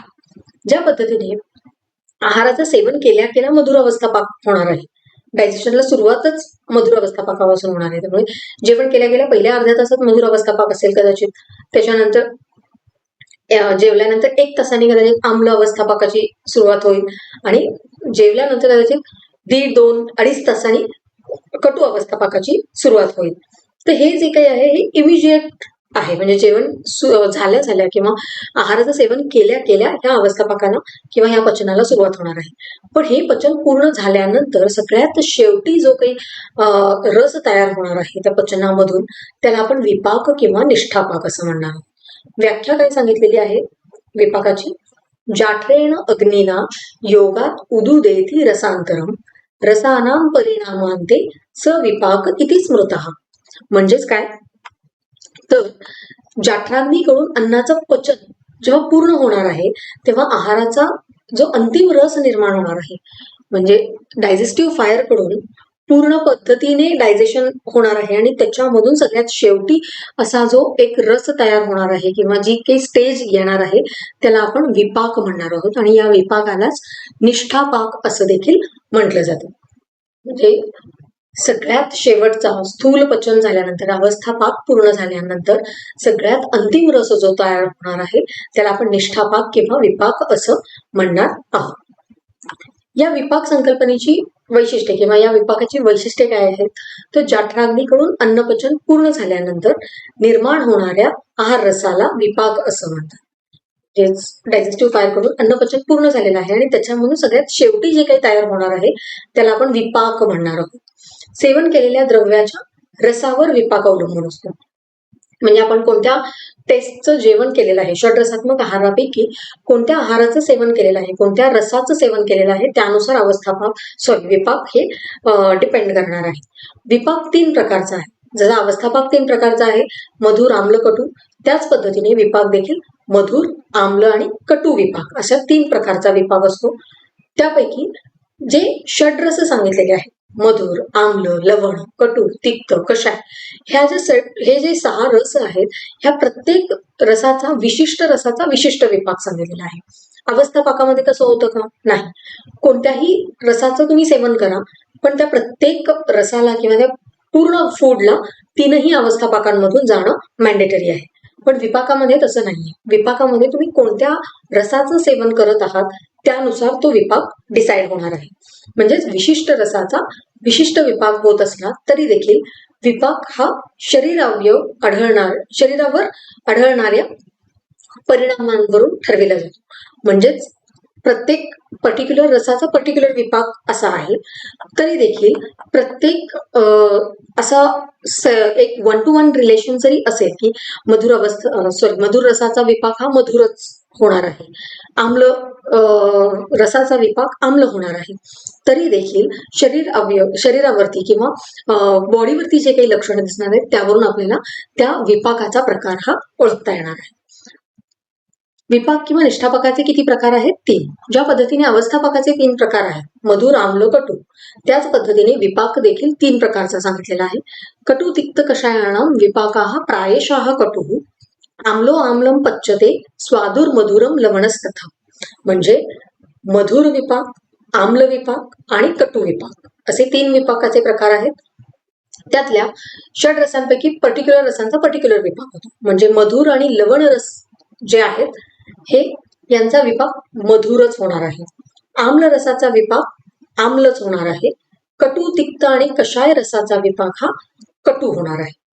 म्हणजेच सगळ्यात शेवटी कोणता रस तयार होतो हे जे आहे ते कशावर डिपेंड करणार आहे, तर कोणत्या रसाचा आहार तुम्ही सेवन केलेला आहे. जर तुम्ही मधुर रसात्मक आहार सेवन केला असेल, लवण रसात्मक आहार सेवन केला असेल तर त्यांचा विपाक हा मधुरच होणार आहे. आम्ल रसात्मक आहार सेवन केला असेल तर त्यांचा विपाक आम्ल होणार आहे. आणि कटू, तिक्त, कषाय रसात्मक आहार सेवन केला असेल तर त्यांचा विपाक कटू होणार आहे. त्यामुळे अवस्थापाक आणि विपाकामध्ये बेसिक डिफरन्स हा आहे की अवस्थापाकामध्ये प्रत्येक रसाचा प्रत्येक अवस्थापाक होणार आहे. म्हणजे कोणत्याही रसाचा तुम्ही आहार सेवन करा त्या रसाला 3ही अवस्थापाकांमधून जाणं मॅन्डेटरी आहे. पण विपाकामध्ये तसं नाहीये. विपाकामध्ये विशिष्ट रसाचा विशिष्ट विपाक हा सांगितलेला आहे. तर विपाकांची शरीरावर काय लक्षणं दिसणार आहेत? जसं आपण अवस्थापाकामध्ये बघितलं की मधुर अवस्थापाक असेल तर आपल्याला काय लक्षणं दिसणार आहे की जेवल्यानंतर आपल्याला अंग जड होणार आहे, झोप येणार आहे, आळस येणार आहे किंवा काही काम करण्याची इच्छा असणार नाही. तर हे या लक्षणांवरून आपण समजणार आहोत की आता शरीरामध्ये मधुर अवस्थापाक चालू आहे. त्याच पद्धतीने विपाकाची पण शरीरावर काही लक्षणं दिसणार आहेत. ज्या पद्धतीने शुक्रः बद्ध विण्मूत्रो विपाको वातलाः कटू, मधुराः सृष्ट विण्मूत्रो विपाकाः कफ शुक्रलाः, पित्तकृत सृष्ट विण्मूत्राः पाको आम्लाः शुक्रनाशनाः. म्हणजेच काय सांगितलेलं आहे, सगळ्यात आधी कटू विपाक, मधुर विपाक आणि आम्ल विपाक असे सांगितलेले आहे. कटू विपाक जो आहे तो कसा सांगितलेला आहे, तर शुक्र म्हणजे शुक्र धातूचा क्षय करणारा, शुक्र धातूवर निगेटिव्ह इम्पॅक्ट असणारा, शुक्र धातूचा हानी करणारा असा हा कटू विपाक आहे. बद्ध विण्मूत्र म्हणजे शरीरातून मलमूत्र इझिली पास होणार नाहीयेत आणि शरीरामध्ये वात निर्मिती जास्त होणार आहे, म्हणजे शरीरामध्ये वात दोषाची वृद्धी होणार आहे. तर हे जे काय आहे हे कटू विपाकाची लक्षणं सांगितलेली आहेत. म्हणजे शुक्र धातूचा क्षय, बद्ध विण्मूत्र म्हणजे शरीरातून मलमूत्र इझिली पास होणार नाहीयेत आणि शरीरामध्ये वात दोषाची निर्मिती जास्त होणार आहे किंवा वात दोषाची वृद्धी होणार आहे. नंतर मधुर विपाकाचं काय सांगितलेलं आहे, तर सृष्ट विण्मूत्र म्हणजे मधुर विपाक जर असेल, मधुर आणि लवण रसांचा जो मधुर विपाक त्याच्यामध्ये काय लक्षणं दिसणार आहेत शरीरावर, तर इझिली स्टूल, युरिन हे इझिली पास होणार आहे. कफ शुक्रलाः शरीरामध्ये कफदोषाची वृद्धी होणार आहे आणि शुक्र म्हणजे शुक्र धातूची देखील वृद्धी होणार आहे. शुक्र धातूसाठी हितकर असा हा मधुर विपाक आहे. त्याच्यानंतर आम्ल विपाक कसा सांगितलेला आहे, पित्तकृत. ऑब्व्हियसली आम्ल विपाक आहे तर पित्त दोषाची वृद्धी होणार आहे शरीरामध्ये. सृष्ट विण्मूत्र म्हणजेच इझिली स्टूल, युरिन हे शरीरातून पास होणार आहेत. आणि शुक्र नाशनाः म्हणजे कटू विपाकासारखंच आम्ल विपाक देखील शुक्र धातूसाठी हितकर नाहीये, शुक्र धातूचा क्षय करणारा असा हा विपाक सांगितलेला आहे. म्हणजे कटू विपाकामुळे मलविसर्जन सहजपणे होणार नाहीये, कॉन्स्टिपेशनचा त्रास या विपाकामुळे आपल्याला बघायला मिळणार आहे. त्याला बद्ध विण्मूत्र असं म्हणतात. आणि शुक्र धातूचा क्षय होणार आहे, शरीरामध्ये वातदोषाची वृद्धी होणार आहे.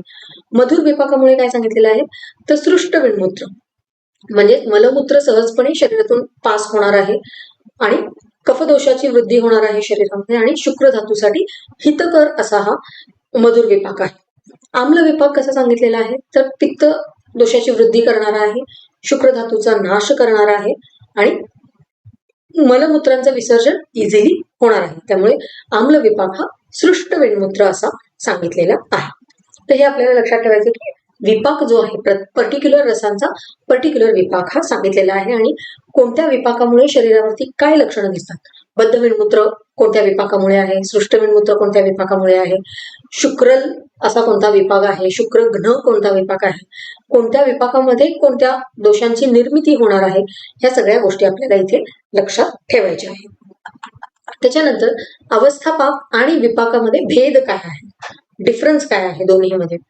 तर अवस्थापाकन हा जो टॉपिक आहे हा SAQ साठी तुम्हाला मोस्ट ऑफ द टाइम हा टॉपिक किंवा हा प्रश्न विचारला जातो की अवस्थापाक आणि विपाक भेद वर्णन करा. तर एक्झॅक्टली काय डिफरन्सेस आहेत, काय यांच्यामध्ये फरक आहे. तर अवस्थापाकामध्ये अन्नाचं पचन होतं, विपाकामध्ये मात्र दोष धातू मलांचा वृद्धी किंवा क्षय होतो. कारण आपण बघितलं विपाकामध्ये कटू विपाकामध्ये वातदोषाची निर्मिती होते, आम्ल विपाकामध्ये पित्त दोषाची निर्मिती होते आणि मधुर विपाकामध्ये कफदोषाची निर्मिती होते. म्हणजे अवस्थापाकामध्ये आहाराचं पचन होतं, डायजेशन वरती जास्त फोकस आहे आणि विपाक किंवा निष्ठापाकामध्ये दोष धातू मलांची निर्मिती होण्याकडे जास्त कल आहे.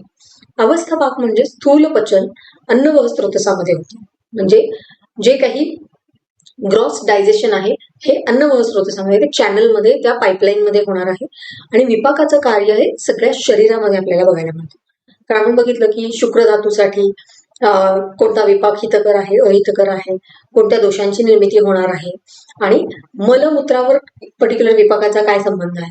तर विपाकाचं कार्य क्षेत्र जे आहे, विपाक जे आहे ते पूर्ण शरीरामध्ये आपल्याला त्याचं कार्य बघायला मिळतं आणि अवस्थापाकामध्ये मात्र फक्त अन्न व स्रोतसामध्ये, कारण ते फक्त डायजेशनशी रिलेटेड असल्यामुळे अन्न व स्रोतसामध्येच आपल्याला अवस्थापाकाचं कार्य बघायला मिळतं.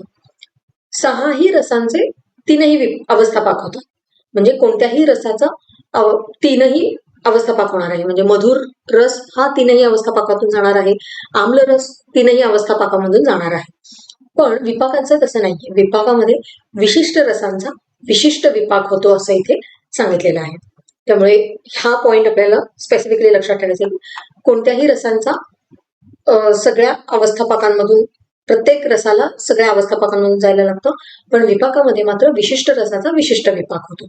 नंतर अवस्थापाकासाठी विशिष्ट काल लागतो, म्हणजे 6 ते 8 तास. जेवण केल्यानंतर जे काही डायजेशन आहे ते होण्यासाठी 6 ते 8 तास लागतात. त्यामुळे कदाचित पहिले 2 तास जे असतील ते मधुर अवस्थापाकाचे असतील, मधले 2 तास जे आहेत ते आम्ल अवस्थापाकाचे असतील आणि शेवटचे 2 तास जे आहेत ते कटू अवस्थापाकाचे असतील. त्यामुळे एक पर्टिक्युलर टाइम ड्युरेशन हे अवस्थापाकासाठी लागणार आहे, कारण त्याच्यातून एक डायजेशन जी काही क्रिया आहे ती होणार आहे. पण विपाकासाठी मात्र कोणतीही कालमर्यादा नसते, म्हणजे पर्टिक्युलर टाइम ड्युरेशन मध्येच विपाक होतो असं काही नाहीये. त्यामुळे हा जो काही बेसिक डिफरन्स आहे अवस्थापाक आणि विपाक हा आपल्याला इथे लक्षात ठेवायचा आहे. हा जो पॉइंट आहे हा एक्झाम मध्ये SAQ साठी अतिशय महत्वाचा आहे की विपाक आणि अवस्थापाक भेद वर्णन करा, अशा पद्धतीने प्रश्न विचारला जाऊ शकतो. पुढे काय सांगितलेलं आहे, रोल ऑफ ग्रहणी अँड पित्तधरा कला इन आहारपाक. जसं आपण बघितलं की आहारपाक म्हणजे पचन जे काही आहे, डायजेशन जे आहे, त्याच्यामध्ये ग्रहणी आणि पित्तधरा कला यांचा काय रोल आहे, यांचं काय कार्य आहे.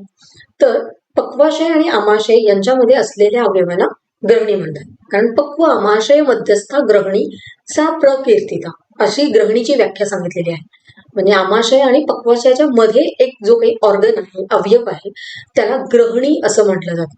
आणि षष्ठी पित्तधरा नाम या कला परिकीर्तिता, आणि ज्या काही कला सांगितलेल्या आहेत, जे काही आयुर्वेदानुसार एक कला ही संकल्पना आहे, त्याच्यामध्ये 6व्या क्रमांकाची जी काही कला आहे तिला पित्तधरा कला असं म्हटलं जातं. आणि ही जी पित्तधरा कला आहे ही ग्रहणीमध्ये असते.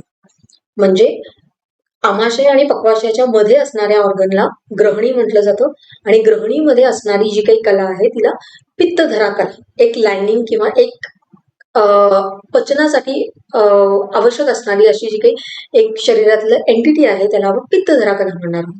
आणि ही कुठे असणार आहे तर ग्रहणीमध्ये, आणि ही कितव्या क्रमांकाची आहे, षष्ठी म्हणजे 6व्या नंबरची ही कला सांगितलेली आहे. नंतर ग्रहणी हा जो अवयव आहे याच्यामध्ये जठराग्नीचं स्थान सांगितलेलं आहे. डायजेस्टिव्ह फायर जे आहे म्हणजे ऍक्च्युअल डायजेशनसाठी गरजेचं असणारा जो काही अग्नी आहे किंवा जो काही एक काय म्हणू शकतो आपण असं एंटिटी शरीरामधलं की जे डायजेशनसाठी इम्पॉर्टंट आहे ते म्हणजे जठराग्नी. तर जठराग्नीचं स्थान हे ग्रहणी सांगितलेलं आहे. अन्नाचं ग्रहण करणारा असा तो अवयव आहे. म्हणजे अन्नाचं ग्रहण किंवा होल्ड करून ठेवणारा असा तो अवयव असल्या कारणाने ग्रहणीला म्हणजे ग्रहणी हे नाव का मिळालं तर या अवयवामध्ये अन्न स्टोअर केलं जातं किंवा त्याला होल्ड करून ठेवण्याची कॅपॅसिटी या अवयवामध्ये आहे म्हणून त्याला ग्रहणी असं म्हटलं जातं. आणि या ठिकाणी जठराग्नीचं स्थान सांगितलेलं आहे. तर अपक्व अशा अन्नाचं धारण करणं आणि पक्व अन्नाचं वहन पुढे करणं हे ग्रहणीचं कार्य. म्हणजे जे काही अनडायजेस्टेड फूड आहे ते अपाचित असं अन्न धरून ठेवणं, होल्ड करून ठेवणं आणि पक्व झालेलं डायजेस्टेड फूड जे काही आहे त्याला पुढे ढकलणं म्हणजे पक्वाशयामध्ये ढकलण्याचं काम हे ग्रहणी करत असतं. नाभी प्रदेशाच्या ऊर्ध्वभागी ग्रहणीचं स्थान असून अग्नीचं बल हे जे काही आहे हे ग्रहणीवर अवलंबून आहे. म्हणजे अम्बिलिकल रिजन जो आहे किंवा नाभीचा जो काही एरिया आहे त्याच्यावर ग्रहणीचं स्थान आहे. म्हणजे स्टमक आणि इंटेस्टाईन यांच्या मध्ये जो काही डिओडिनम आहे त्याला ग्रहणी असं आपण म्हणू शकतो. तर हे जे काही आहे याच्यावरती डिपेंड करणार आहे अग्नीचं बल. म्हणजे जठराग्नी जो ग्रहणीच्या ठिकाणी आहे ते कसं कार्यरत असेल. जर ग्रहणीची कॅपॅसिटी व्यवस्थित असेल, होल्डिंग कॅपॅसिटी जर चांगली असेल तर त्यावरून अग्नीचं बल ठरणार आहे. जर ग्रहणी मध्ये काही बिघाड झाला असेल तर डेफिनेटली अग्नी देखील विकृत होणार आहे. मग तो एकतर अग्नीची वृद्धी होईल किंवा अग्नी मांद्य होईल. तर हे जे काही आहे हे ग्रहणी आणि जठराग्नीचं इक्वेशन आपल्याला लक्षात ठेवायचं की ग्रहणीवरती अग्नीचं बल हे टिकून राहणार आहे. अग्नीला आधार देणं, अग्नीचं ब्रूहण करणं म्हणजे अग्नी प्रदीप्त करून ठेवणं हे ग्रहणीची कामं आहेत.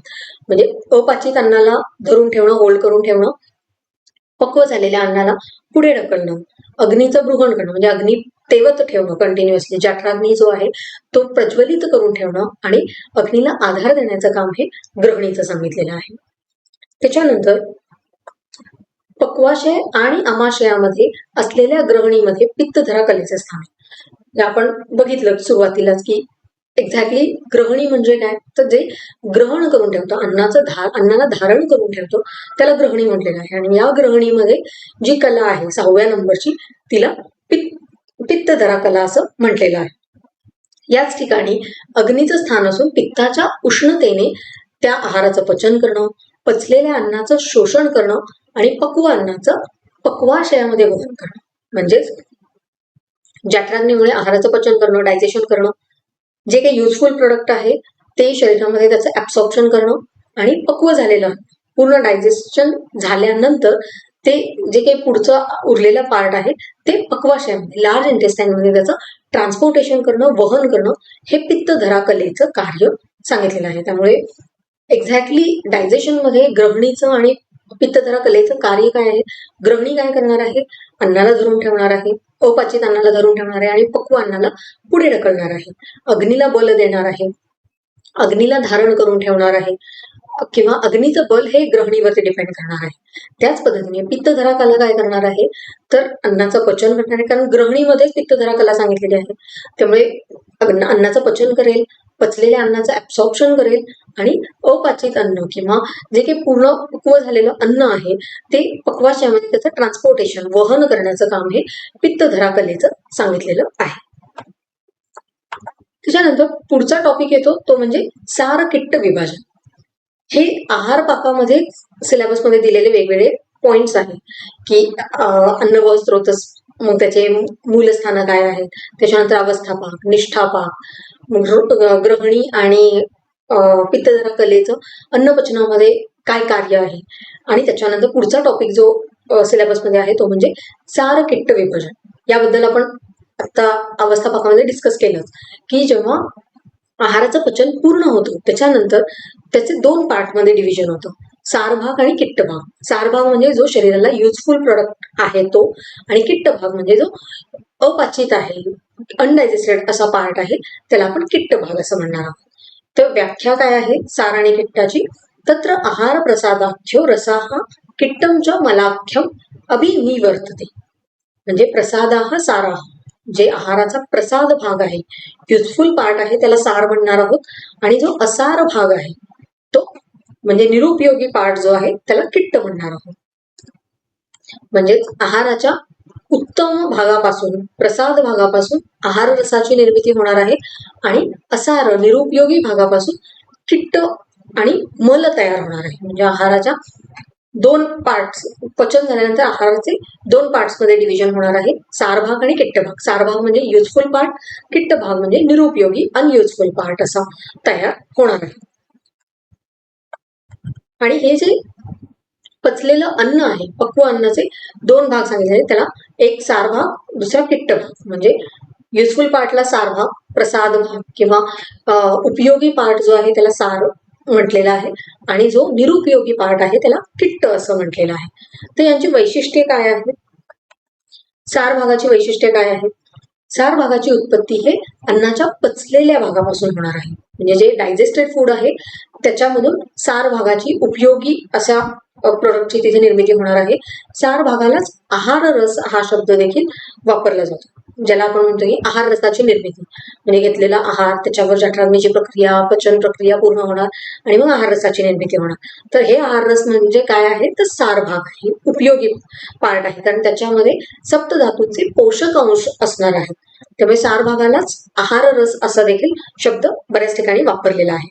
आहार रसामध्ये सातही धातूंचे पोषक अंश असल्याने आहार रसापासून या सप्तधातूंचं पोषण होणार आहे. कारण युजफुल पार्ट असल्या कारणाने त्याच्यामध्ये जे काही सात धातू शरीरामध्ये आहेत, रस, रक्त, मांस, मेद, अस्थि, मज्जा, शुक्र, तर या सातही धातूंचे पोषक अंश म्हणजे ते काय म्हणू शकतो आपण की त्यांना नरिशमेंट देण्यासाठीचे जे काही पार्ट्स आहेत ते या आहार रसामध्ये आहेत. त्यामुळे याच्यामधून सातही धातूंचं पोषण होणार आहे. आणि किट्ट भाग म्हणजे काय आहे? तर किट्ट भाग म्हणजेच मलभाग किंवा निरुपयोगी पार्ट असा, अनयुजफुल पार्ट.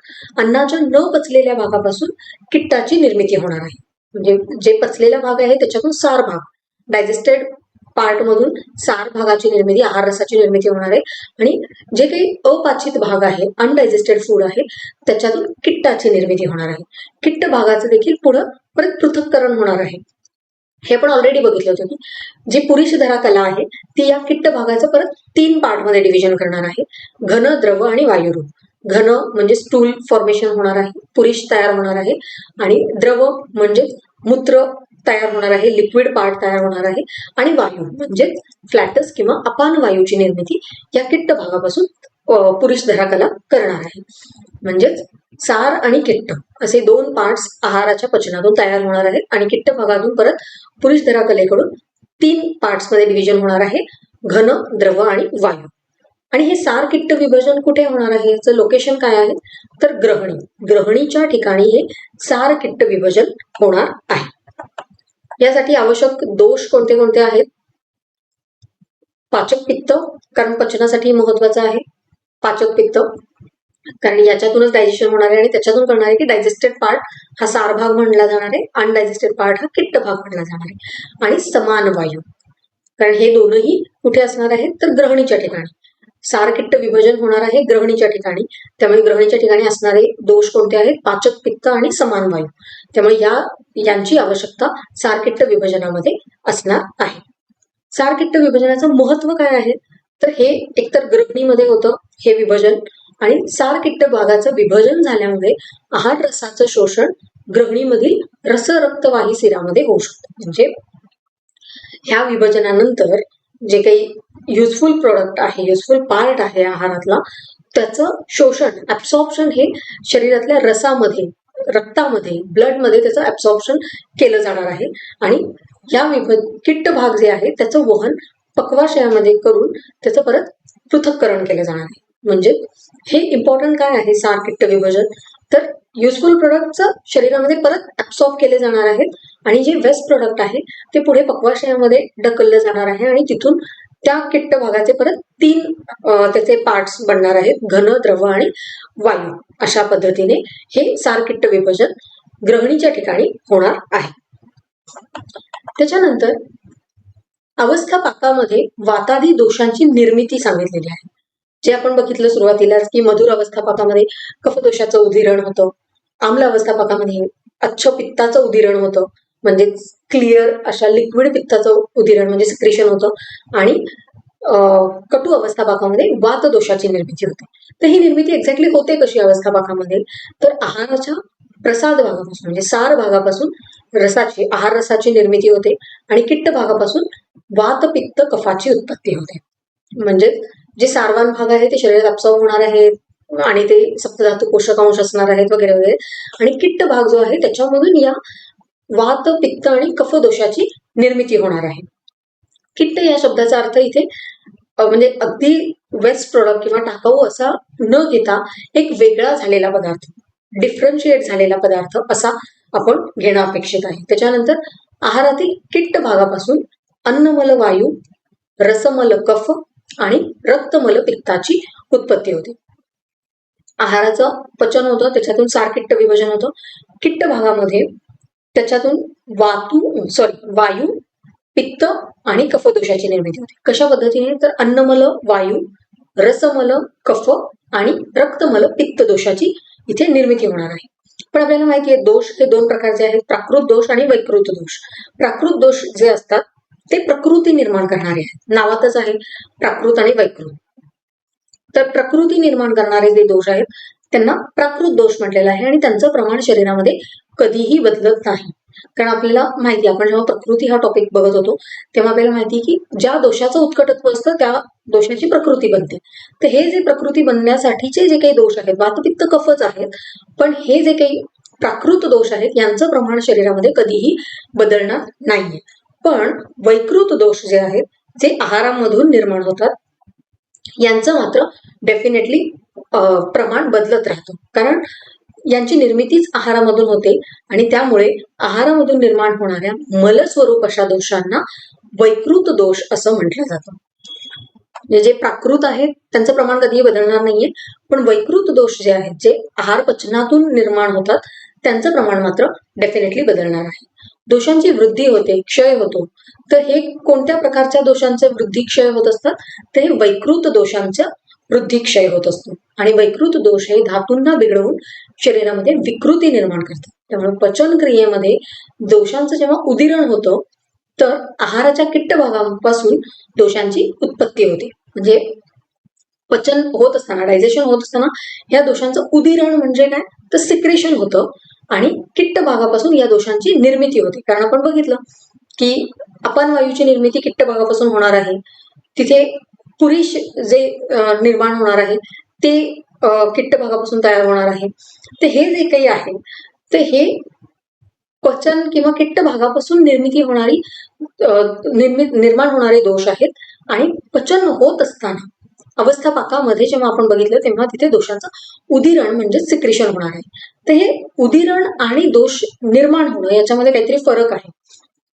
तर काय एक्झॅक्टली यांच्यातला फरक आहे, तर दोष हे आहारापासून उत्पन्न होतात आणि उत्पन्न झालेले दोषच पचन क्रिया करण्यासाठी आमाशय, ग्रहणी किंवा पक्वाशयामध्ये अधिक प्रमाणामध्ये व्यक्त होतात.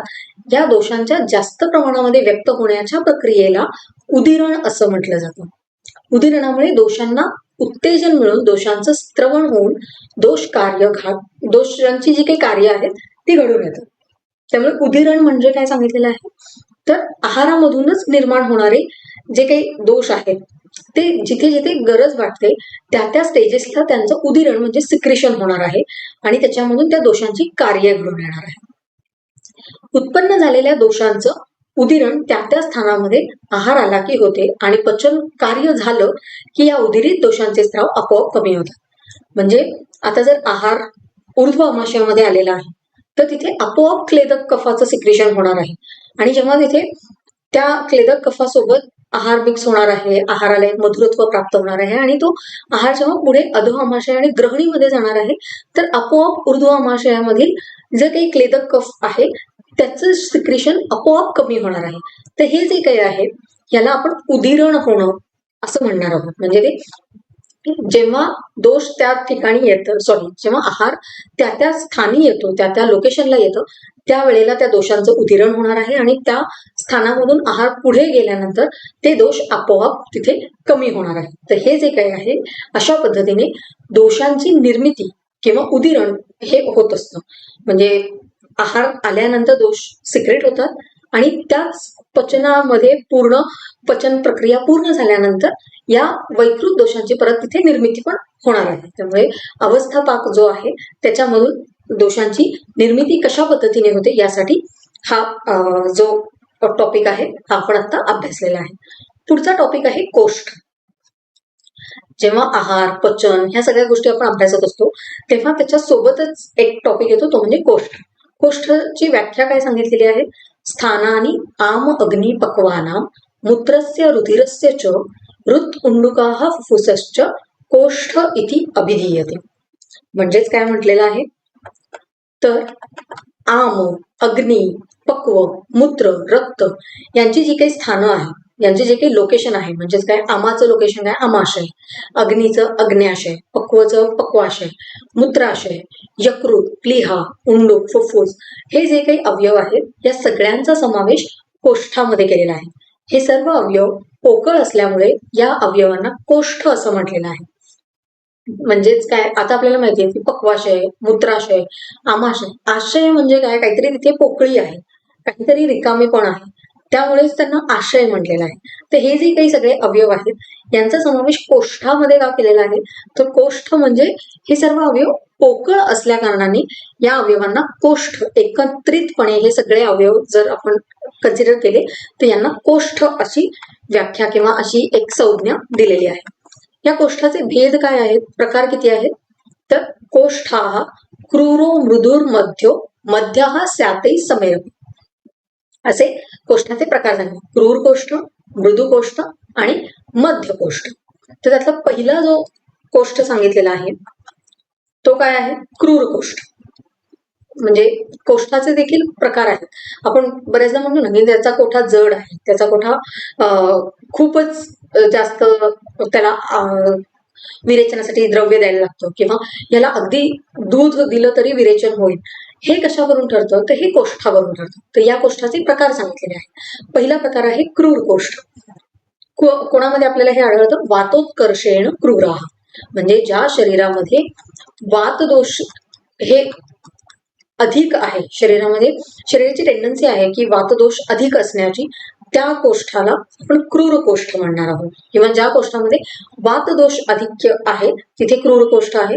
स्नियती क्रूर कोष्ठ असतो सप्तरात्रेण मानवा. जसं आपल्याला माहितीये पंचकर्म जर करायचं असेल तर त्याच्या आधी पूर्वकर्म मग प्रधान कर्म आणि पश्चात कर्म आहे. तर पूर्वकर्मामध्ये आपण स्नेहन स्वेदन देतो पेशंटला. तर स्नेहन देत असताना जे अभ्यंतर आणि बाह्य स्नेहन असे दोन प्रकार आहेत. बाह्य स्नेहन म्हणजे जे आपण शरीराला तेल लावून स्नेहन करतो ते आणि अभ्यंतर स्नेहन म्हणजे आपण पेशंटला स्नेहद्रव्य काहीतरी प्यायला देतो एका पर्टिक्युलर क्वांटिटीमध्ये पर्टिक्युलर ड्युरेशनसाठी.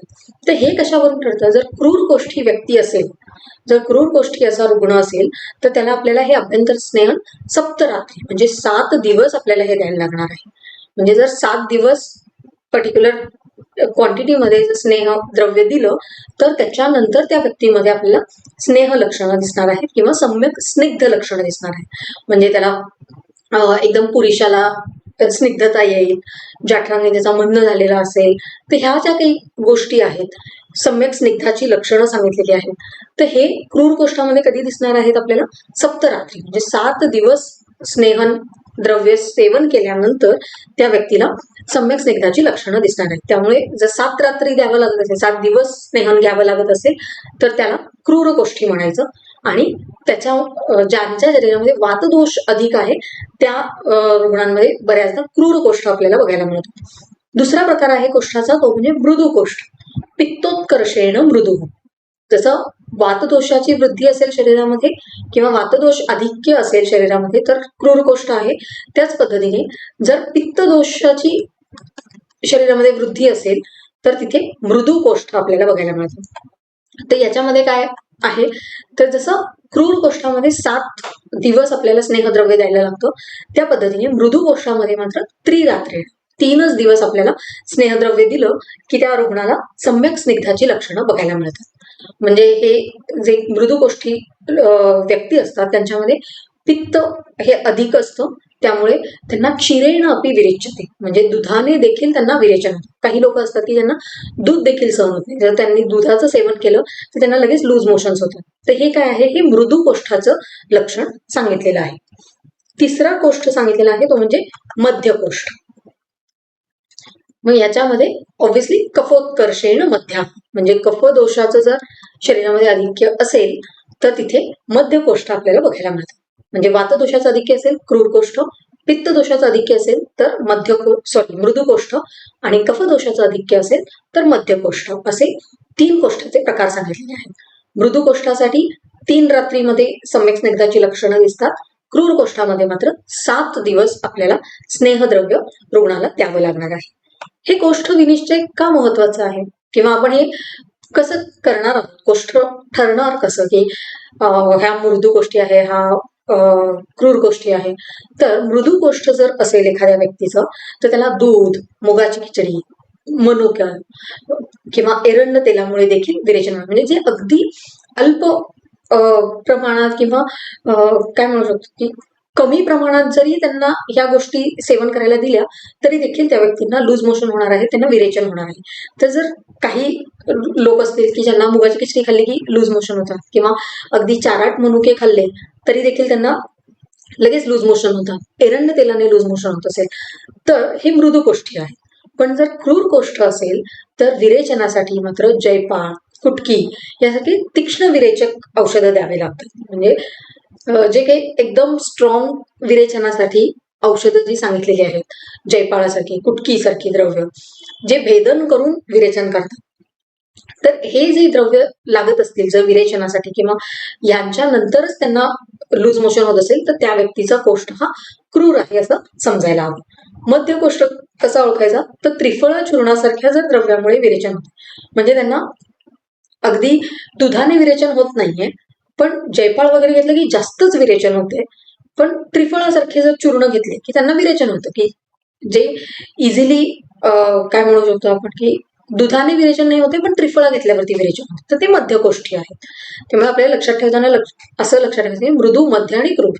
मृदू कोष्ठी म्हणजे अगदी मुगाची खिचडी, मनुके, दूध अशा रोजच्या आहारात जे काही आपले आहारीय घटक आहेत त्याने देखील विरेचन होत असेल तर ते मृदू कोष्ठी आहेत. त्रिफळासारखे चूर्ण काही घ्यावं लागत असेल आणि त्याने विरेचन होत असेल तर ते मध्य कोष्ठी आहेत. आणि जयपाळ, कुटकीसारखी एकदम तीव्र विरेचक औषधं जर घ्यावी लागत असतील तर ते क्रूर कोष्ठी आहेत. त्यामुळे या द्रव्यांवरून आपण एखाद्याचा कोष्ठ काय आहे हे डिसाईड करणार आहोत. पण हे कोष्ठ परीक्षण का महत्वाचं आहे, म्हणजे हे का गरजेचं आहे की कोणाचा कोष्ठ काय आहे, रुग्णाला आपल्याला हे अनालाइज करणं का गरजेचं आहे, तर विरेचन द्रव्य आणि विरेचन मात्रा ठरवण्यासाठी रुग्णाच्या कोष्ठाचं ज्ञान असणं गरजेचं आहे. म्हणजे तेच, जर विरेचन मात्रा मृदू कोष्ठी असेल आणि त्याला जर तुम्ही जास्त प्रमाणात विरेचन द्रव्य दिलं तर ऑब्व्हियसली त्याला जास्त लूज मोशन होणार आहे, तो डिहायड्रेशन मध्ये जाणार आहे आणि इमर्जन्सी उद्भवू शकणार आहे. आणि विरेचन द्रव्य कोणतं द्यायचं तेही इम्पॉर्टंट आहे. जर मृदू कोष्ठी आहे आणि तुम्ही त्याला जयपाळ, कुटकीसारखी जर तीक्ष्ण विरेचक द्रव्य दिली तर ते त्याच्या कोष्ठाला सहनच होणार नाहीयेत. त्यामुळे विरेचन द्रव्य आणि विरेचन मात्रा हे दोनही ठरवण्यासाठी कोष्ठ परीक्षण महत्वाचं आहे. आणि याच्या उलट जर क्रूर कोष्ठी व्यक्ती आहे आणि त्याला जर तुम्ही विरेचनासाठी दूध किंवा मुगाची खिचडी सारखी द्रव्य देत असाल तर त्याला विरेचन होणारच नाहीये. आणि जर त्याला कमी दिवसांसाठी दिलं, क्रूर कोष्ठी आहे आणि त्याला 3च दिवसांसाठी विरेचन द्रव्य दिलं किंवा त्याची क्वांटिटी कमी असेल तर त्याला विरेचन होणारच नाहीये, त्याला सम्यक स्निग्ध लक्षण आपल्याला दिसणारच नाहीये. त्यामुळे विरेचन द्रव्य कोणतं द्यायचं आणि किती प्रमाणात द्यायचं हे ठरवण्यासाठी आपल्याला त्या व्यक्तीचं कोष्ठ माहीत असणं गरजेचं आहे. त्याच्यानंतर मृदू, क्रूर, मध्य कोष्ठावरून जे काही बाकीचे कोष्ठातले अवयव आहेत, जसे मूत्राशय आहे, फुफ्फुस आहे, यकृत आहे, यांना देखील मृदुत्व किंवा क्रूरत्व यांचं ठरवता येतं. म्हणजे जसं की मृदू कोष्ठी जर व्यक्ती असेल तर ऑब्व्हियसली कोष्ठामध्ये असणारे इतर जे अवयव आहेत ते देखील मृदू असणार आहेत. त्यामुळे मृदू कोष्ठी रुग्णाला जर त्याच्या फुफ्फुसामधलं, त्याच्या लंग्समधून जर कफ काढायचा असेल, दोषांचं जर निर्हरण करायचं असेल तर आपल्याला कंटकारी, मध अशी मृदू द्रव्य द्यायला लागणार आहे. म्हणजे हे कोष्ठ फक्त पक्वाशयाशी किंवा विरेचनाशी संदर्भात आहे का, तर नाही. जर मृदू कोष्ठी व्यक्ती असेल तर त्याच्या कोष्ठामध्ये येणारे बाकीचे जे काही अवयव आहेत ते देखील मृदू असणार आहेत. त्यामुळे जर त्याच्या कोष्ठामध्ये येणारा फुफ्फुस हा अवयव आहे, लंग्स हा अवयव आहे, तर त्याच्यातून काढायचा कफ जर काढायचा असेल, आपल्याला जर कफ निष्कासन करायचं असेल, त्याच्यामध्ये शरीरामध्ये जर खूप कफ वाढलाय, खूप जास्त खोकला आहे आणि आपल्याला जर ती फुफ्फुसातून कफ त्याचा कमी करायचा आहे किंवा काढायचा आहे, तर अशा वेळेला जर मृदू कोष्ठी व्यक्ती असेल तर आपल्याला ते कफ काढण्यासाठी देखील मृदू औषधच वापरावी लागणार आहे. त्याला सहन होतील अशीच औषधं वापरावी लागणार आहेत. त्यामुळे कोष्ठाचं ज्ञान असणं हे अत्यंत गरजेचं आहे.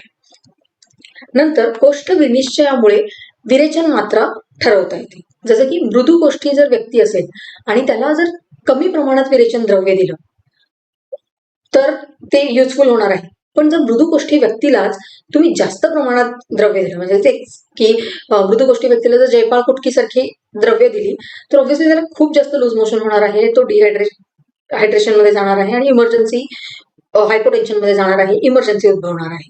आणि एक्झॅक्टली अपोजिट क्रूर कोष्ठी व्यक्ती आहे आणि त्याला कमी प्रमाणात जर विरेचक औषध मिळालं तर त्याला विरेचन होणारच नाही.